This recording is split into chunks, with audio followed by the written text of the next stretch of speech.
A.L. asks, I don't think that saying that we can do nothing to become enlightened is terribly helpful. I mean, it doesn't mean that nothing can be done, just that it won't be the fictional you doing it. So what can be done? For example, maybe we can stop seeking and just be. I don't think that's exactly what I'm saying, that nothing can be done to become enlightened. I think it's more like there is nobody that can do. It's more like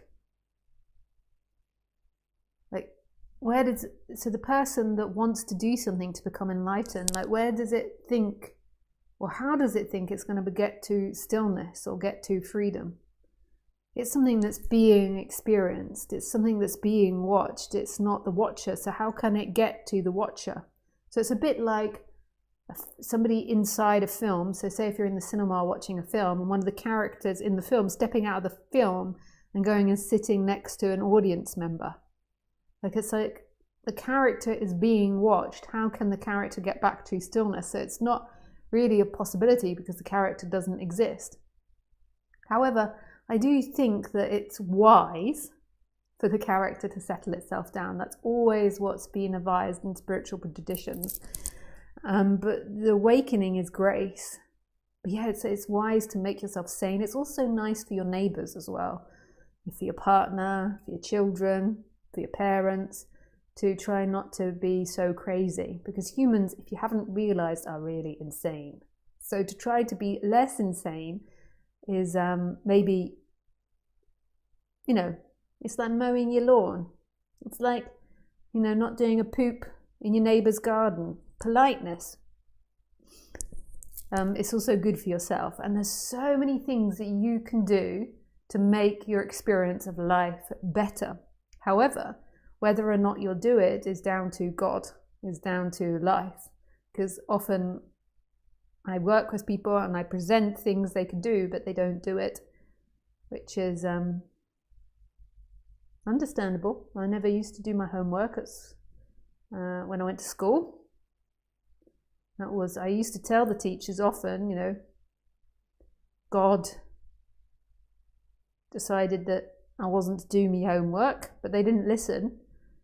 They thought I was being naughty, which is really ridiculous because they were the ones that taught me about God and made me pray before each class. And then they were like, well, it doesn't count for doing homework. God is excused when it comes to doing homework.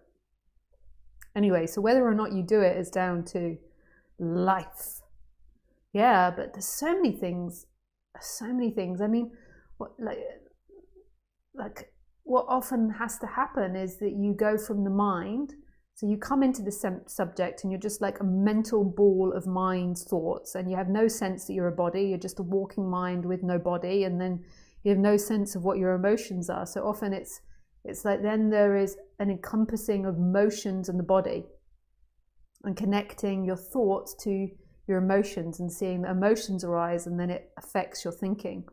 And then it's like an investigation to the emotions and connections to the past, understanding your emotions, understanding your behaviors, understanding your patterns, and becoming more relaxed with that, like an acceptance of it.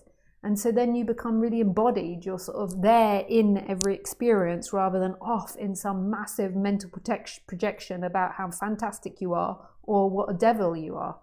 You kind of like embody and encompass this experience. And there's this whole process that happens. I don't teach any of that because it's not my destiny. It just doesn't come for me to teach the whole sort of settling down the person. But there's so many fantastic teachers on YouTube, in the world, in Thailand, in India, in America, in Europe, in Asia, in the Middle East, everywhere. There's so many fantastic teachers. I have a website with a reference page, and there's a ton of resources there. And from them, there'll be a ton of resources on all their websites.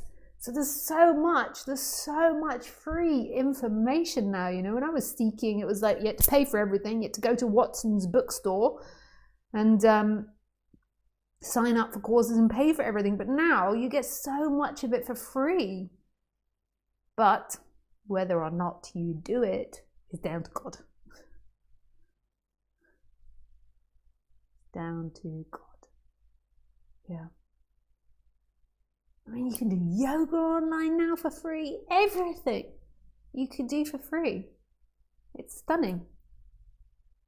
You know, we really live in an amazing age.